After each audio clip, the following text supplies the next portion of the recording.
একজন তরুণ ছেলে ছিল। সে শহরের জীবনে খুব ব্যস্ত থাকত। পড়াশোনা, বন্ধু, ফোন আর নিজের জীবন সবকিছুতেই সে ডুবে থাকত।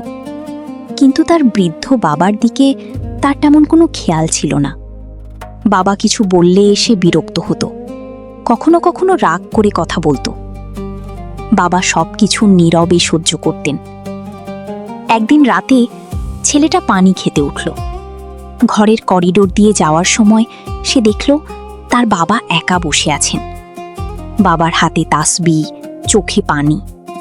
তিনি ধীরে ধীরে দোয়া করছেন, হে আল্লাহ, আমার ছেলেকে হিদায়েত দাও, তার জীবন সহজ করে দাও। ছেলেটা দরজার আড়ালে থেমে গেল। তার বুকের ভিতর কাঁপন শুরু হলো।